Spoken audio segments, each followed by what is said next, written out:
Hi friends, welcome to प्यारा India. Friend, Bihar paramedical admission process 2024 जो कि स्टार्ट हो चुका है, जिसमें फर्स्ट अलॉटमेंट रिज़ल्ट जारी कर दिया गया है। यानी कि जो भी आपने चॉइस फिलिंग किया था उसका रिज़ल्ट जारी कर दिया गया है कि आपको कौन सा कॉलेज में कौन सा कोर्स मिला है।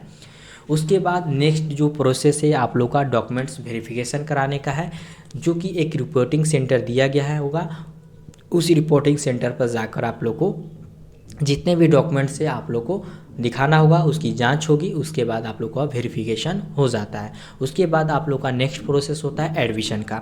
अगर आप फर्स्ट राउंड में ही एडमिशन लेना चाहते हैं तो आप लोग का कुछ दिन के बाद एडमिशन हो जाता है, या कॉलेज उसी दिन एडमिशन ले लेते हैं। या अगर आप सेकेंड राउंड में जाना चाहते हैं तो फिर से आप लोग को इंतज़ार करना होता है सेकेंड राउंड के लिए, और सेकेंड राउंड में आप लोग को फिर डॉक्यूमेंट्स वेरिफिकेशन जाकर कराना होता है।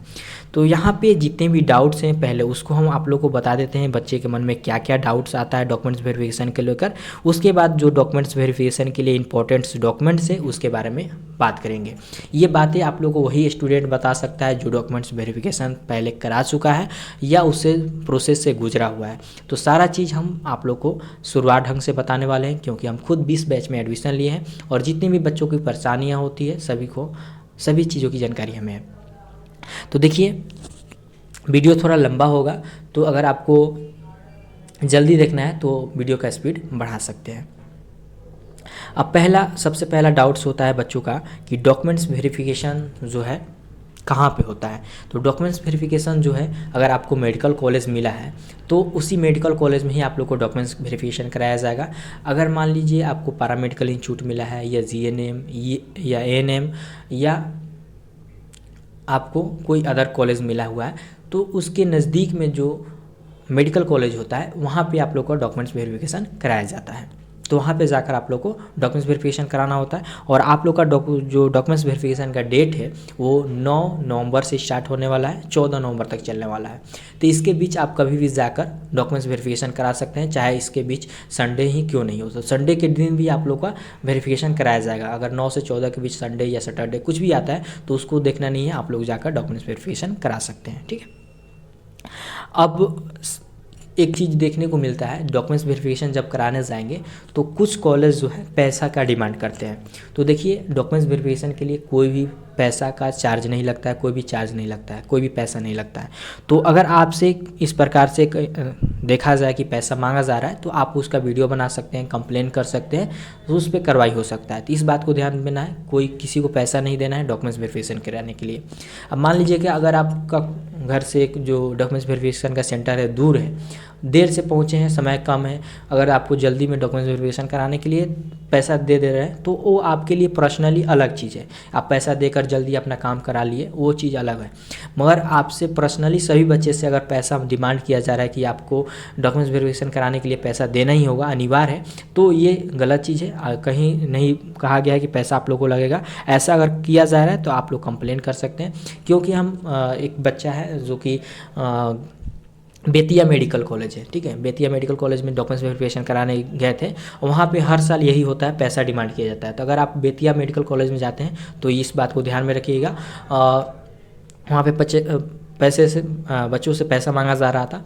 तो वो बच्चा जो है ऑलरेडी मेरे ही बैच का है कॉलेज का, तो उसने आवाज़ उठा दिया और वीडियो बनाने लगा, झगड़ा करने लगा।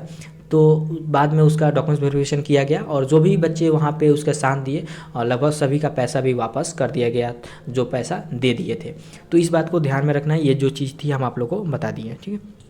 अब नेक्स्ट डाउट जो बच्चों को होता है कि मान लीजिए कि कुछ डॉक्यूमेंट्स उनके पास नहीं रहता है, सभी डॉक्यूमेंट्स हैं, एक दो डॉक्यूमेंट्स अगर उनके पास नहीं है तो सोचते हैं क्या मेरा एडमिशन नहीं होगा। तो ऐसा कुछ नहीं है, आपके पास एक दो डॉक्यूमेंट्स नहीं है तो आपको समय दिया जाता है। अगर समय पर आप नहीं जमा कर पाते हैं तो फिर भी आप रजिस्ट्रेशन के समय तक जमा जरूर कर दीजिएगा, ये दिया जाता है। ठीक है। तो एक दो डॉक्यूमेंट्स हैं तो आपको टेंशन नहीं लेना है, आप लोग जाकर डॉक्यूमेंट्स वेरिफिकेशन कराइए आराम से।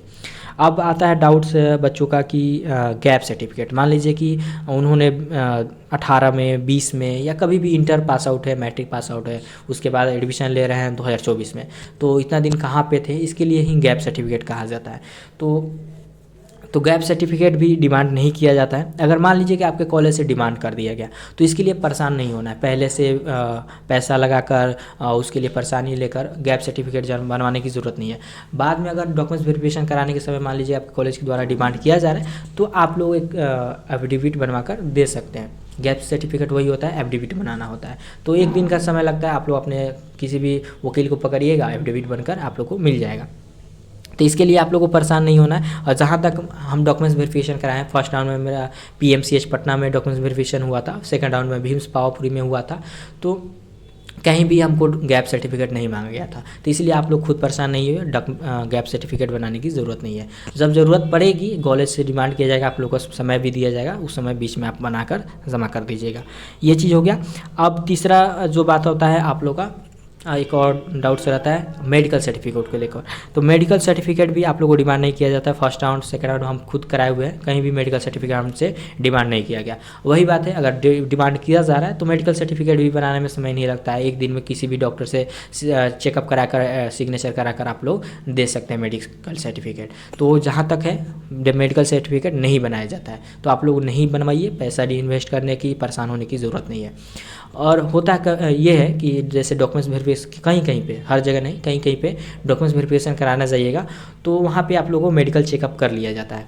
और अब मेडिकल चेकअप भी बहुत ही कम, जो उतना इंपॉर्टेंट नहीं है कि मान लीजिए अगर कुछ उसमें मिस्टेक आ जाता है तो आपका एडमिशन नहीं होगा, ऐसा कुछ नहीं होता है। सिंपल से मेडिकल चेकअप होता है, बस पूछताछ किया जाता है, खासकर गर्ल्स से किया जाता है, उनके हेल्थ से संबंधित। और कुछ बच्चे जो कि चश्मा लगाते हैं, ग्लास लगाते हैं, तो उनका जो है पावर वगैरह पूछा जाता है, उसका चेकअप किया जाता है। इससे ज़्यादा कुछ नहीं होता है, बस इतना ही मेडिकल से में होता है। तो ये जितने भी डाउट्स थे आपको हम क्लियर कर दिए हैं। फिर भी अगर इससे संबंधित कोई भी डाउट्स रहता है तो कमेंट बॉक्स में रख सकते हैं। टेलीग्राम, इंस्टाग्राम का लिंक डिस्क्रिप्शन बॉक्स में मिल जाएगा, उस पर फॉलो कर सकते हैं, वहाँ से भी बातें हमसे कर सकते हैं। तो जितना मेन डाउट्स था वो हम आप लोग को क्लियर कर दिए। अब आते हैं डॉक्यूमेंट्स, इंपॉर्टेंट डॉक्यूमेंट्स देख लेते हैं कौन कौन से डॉक्यूमेंट्स आपको ले जाने होते हैं। तो यहाँ पे देखिए, पहले भी हम वीडियो बनाकर बता चुके थे, 2023 में ही वीडियो बनाए हुए थे इस टॉपिक से। आप लोग प्लेलिस्ट में जाएंगे तो मिल जाएगा कि डॉक्यूमेंट्स वेरिफिकेशन के लिए हम कौन कौन से डॉक्यूमेंट्स ले गए थे, वो सारा चीज़ यहाँ पे लिस्ट में दिखाया गया है। और देखिए मेरा वेरीफाई हुआ था, कौन कौन से डॉक्यूमेंट्स यहाँ पे लगा था। तो ये सारा चीज़ हम यहाँ पे बताने वाले हैं। ये आप लोग का ऑफिशियल वेबसाइट के द्वारा जो जारी किया गया है डॉक्यूमेंट्स का लिस्ट, वो सारा चीज़। तो यहाँ पर हम एक लिस्ट बना ली है और सारा चीज़ यहाँ पर एक लाइन से समझाने वाले हैं, ये सारी जानकारी आप लोग को हो सके। तो सबसे पहला मेन इंपॉर्टेंट होता है आप लोग को पासपोर्ट साइज फ़ोटो। अगर फर्स्ट राउंड में आप लोग को एडमिशन ले लेना है तो 10 फोटो आप लोग को आवश्यक है, 10 से 15 फोटो ज़रूर रखिएगा जो आपने फॉर्म फिलअप करते हुए डाले हुए थे। अगर सेकेंड राउंड में जाना चाहते हैं तो इससे ज़्यादा फोटो निकलवा कर रखिएगा, ठीक है। अब आता है बायोमेट्रिक फॉर्म।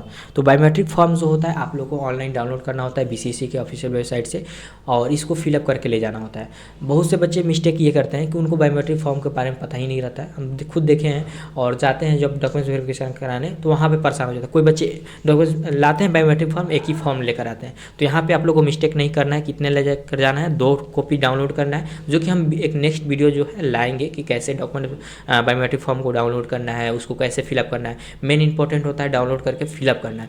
फिलअप नहीं कीजिएगा तो वहाँ पे जाकर आप लोगों को परेशान होता है, आप लोग का समय वेस्ट होगा, परेशानी होगा। तो ये चीज़ों से बचने के लिए अभी आपके पास समय है, घर पे आराम से डाउनलोड कीजिए, निकलवा लीजिए, उसको फिलअप करके आराम से ले जाइए, और जाकर वहाँ पे कम समय में ही आप लोग जल्द से जल्द अपने डॉक्यूमेंट्स वेरिफिकेशन करा के आ जाइएगा।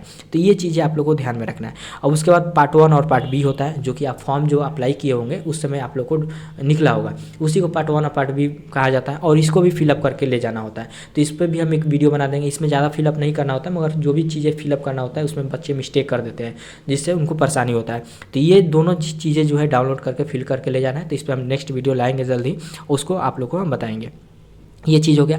अब जो डॉक्यूमेंट्स के बारे में बात करते हैं, तो सबसे पहले पैरामेडिकल का फॉर्म जो भरे थे उसके बारे में, और उसके से रिलेटेड डॉक्यूमेंट्स के बारे में बात कर लेते हैं। तो पहला आप लोगों को पार्ट 1 पार्ट B हो गया, फॉर्म अप्लाई किए थे उस समय जो मिला था। अब नेक्स्ट आएगा कि आप लोग का एग्जाम होगा तो एडमिट कार्ड, तो एडमिट कार्ड अपने ना लिखवा लीजिएगा। अब बच्चों को डाउट रहता है कि जैसे एडमिट कार्ड में उन लोग का जब एग्जाम देने गए थे तो वहाँ पर जो एग्जामिनर थे उनसे सिग्नेचर नहीं कराए हैं, या उनका एडमिट कार्ड जो ओरिजिनल था वो जमा ले लिया गया। तो इससे आप लोगों को घबराने की बात नहीं है। आपके पास अगर PDF है तो डाउनलोड कर लीजिए, या फिर से आप अपना एडमिट कार्ड डाउनलोड कर लीजिए, ठीक है। तो ये चीज़ आप लोग फिर से कर सकते हैं, इसमें कोई टेंशन लेने वाली बात नहीं है। अब आता है कि आपने एग्ज़ाम दे दिया तो आपका रिजल्ट आया होगा, तो रैंक कार्ड जारी होता है रिजल्ट में, तो रैंक कार्ड का PDF आप लोग फोटोकॉपी ले लीजिएगा। उसके बाद आपका चॉइस फिलिंग, जब रैंक कार्ड आ जाता है तो चॉइस फिलिंग होता है, कौन से कॉलेज कौन से कोर्स आप प्रेफरेंस देना चाहते हैं, तो उसका चॉइस फिलिंग का फोटोकॉपी ले लीजिएगा। और फिर उसके बाद आपका रिजल्ट आता है, अलॉटमेंट रिजल्ट, कि आपको कौन सा कॉलेज मिला है। तो ये जो अलॉटमेंट रिजल्ट है 3 कॉपी ले जाना है, इस बात को ध्यान में रखना, कितना कॉपी ले जाना है, 3 कॉपी जीरेक्स आपको एकदम मोस्ट इंपॉर्टेंट है। इससे ज़्यादा आप निकलवा लीजिएगा तो बेहतर ही है, 4 कॉपी निकलवा कर रख लीजिएगा। तो 3 कॉपी ये चीज़ हो गया। तब यहाँ पे पैरामेडिकल से जितना रिलेटेड डॉक्यूमेंट्स था वो हम सभी बता दिए हैं, ठीक है। और इसी तरह से आप लोग को सजा कर रख लेना है, ठीक है। अब आते हैं आप लोग को मैट्रिक पर। तो मैट्रिक पर आपका मैट्रिक का एडमिट कार्ड हो गया, मैट्रिक का मार्कशीट हो गया, मैट्रिक का सर्टिफिकेट हो गया।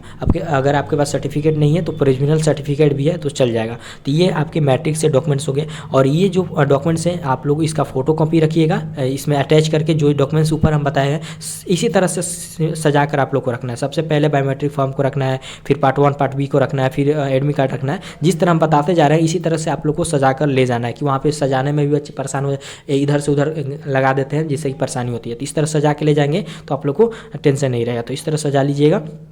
तो यहाँ पे इसके नीचे आप रखिएगा मैट्रिक का तीनों डॉक्यूमेंट्स, और ओरिजिनल साइड में रखिएगा, ठीक है। ओरिजिनल आप लोग को रखना ज़रूरी होता है, क्योंकि अगर इसमें कोई चीज़ देखना होता है तो ओरिजिनल से देखा जाता है, ओरिजिनल वहाँ पे चेक भी किया जाता है। तो इसलिए जो जिसका फोटोकॉपी ले जाइएगा उसका ओरिजिनल साइड में एक जगह सजा कर उसी तरह से रखे रहिएगा। और इस बात को भी ध्यान में रखना है, अगर आपको फर्स्ट राउंड में ही कॉलेज में एडमिशन ले लेना है तो आपका जो ओरिजिनल डॉक्यूमेंट्स है वो भी जमा ले लिया जाता है, वो वापस नहीं होगा। अगर आप सेकेंड राउंड में एडमिशन लेने के लिए जाएंगे, अगर मान लीजिए कि आपने अपग्रेड कर दिया सेकंड राउंड के लिए, तो उस समय आप लोग का डॉक्यूमेंट्स ओरिजिनल जो है वापस कर दिया जाएगा। मगर जो बच्चे फर्स्ट राउंड में होंगे एडमिशन लेने वाला है उन लोगों का ओरिजिनल जमा ले लिया जाएगा। तो इस चीज़ को ध्यान में आप लोग को रखना है, ठीक है। अब आता है इंटर का। तो इंटर में आप लोग का इंटर का एडमिट कार्ड, फिर मार्कशीट, फिर आप लोग का इंटर का सर्टिफिकेट। अगर सर्टिफिकेट नहीं है तो प्रोविजनल सर्टिफिकेट रख सकते हैं। उसके बाद आप अपना CLC कॉलेज लिविंग सर्टिफिकेट और कैरेक्टर सर्टिफिकेट, या और उसके बाद माइग्रेशन। तो ये आप लोग को हो गया इंटर का, ठीक है। तो माइग्रेशन CLC। अब कैरेक्टर सर्टिफिकेट को लेकर बच्चों को डाउट रहता है कि कैरेक्टर सर्टिफिकेट हमसे कहाँ से बनवाना चाहिए, DM से कि थाना से, कहाँ से बनाना है। तो कहीं से आप लोगों को नहीं बनाना है, जो आपके CLC पर देखिएगा ही कैरेक्टर सर्टिफिकेट लिखा रहता है कि कैरेक्टर आपका कैसा है, गुड है, ठीक है। तो चीज़ को शो कर सकते हैं अगर आपके पास कैरेक्टर सर्टिफिकेट नहीं है तो, नहीं तो आपको कॉलेज से कैरेक्टर सर्टिफिकेट मिला हुआ है तो वो अभी आपको चल जाएगा, ठीक है। तो ये चीज़ आप लोग को ध्यान में रखना है, कैरेक्टर सर्टिफिकेट के लिए परेशान नहीं होना है। और माइग्रेशन बता ही दिए हैं, CLC बता ही दिए हैं। अब इसके बाद आपका आता है निवास प्रमाण पत्र, कि बिहार के निवासी हैं कि नहीं। तो ये आप लोग निवास ले लीजिएगा। फिर जाति, जिस भी जाति से आते हैं वो आप लोग अपना जाति का सर्टिफिकेट ले लीजिएगा। तो ये 2 चीज़ें आवश्यक है, आप लोग को शो करना ही पड़ेगा, ठीक है। उसके बाद DQ, अगर आप DQ कैटेगरी से आते हैं तो आप लोग को जो भी आपका है DQ, उसका सर्टिफिकेट आप लोगों को शो करना होगा, मेडिकल सर्टिफिकेट, ठीक है। तो DQ वाले बच्चों को शो करना का ज़रूरी होता है, क्योंकि आप कोटा का फ़ायदा ले रहे हैं तो आप लोग को शो करना ज़रूरी हो गया। अब आता है आइडेंटिटी कार्ड। आइडेंटिटी कार्ड में कोई भी Aadhaar card, voter I card, PAN card आप लोग ले लीजिएगा। अगर मान लीजिए आधार कार्ड में कोई मिस्टेक है, फ़ोटो वगैरह आपका पुराना है, तो ज़रूर अपना वोटर आई कार्ड या दूसरा डॉक्यूमेंट्स ज़रूर रखिएगा, नहीं तो अपडेट ज़रूर करा लीजिएगा आधार कार्ड में अगर किसी तरह से प्रॉब्लम है तो। ये जितने भी डॉक्यूमेंट्स थे हम आप लोगों को बताती हैं, इसके अलावा कुछ नहीं लगने वाला है, मैक्सिमम यही चीज़ें लगते हैं। और मेरा भी वेरिफिकेशन के समय यही सारा चीज़ लगा हुआ था, ठीक है। तो वीडियो में बस फ्रेंड इतना ही। वीडियो हेल्पफुल लगे तो लाइक करें, अपने दोस्तों साथियों को शेयर करें, और इससे संबंधित जो भी डाउट्स है कमेंट बॉक्स में रख सकते हैं। टेलीग्राम और इंस्टाग्राम पर भी हमसे जुड़ सकते हैं। Thank you.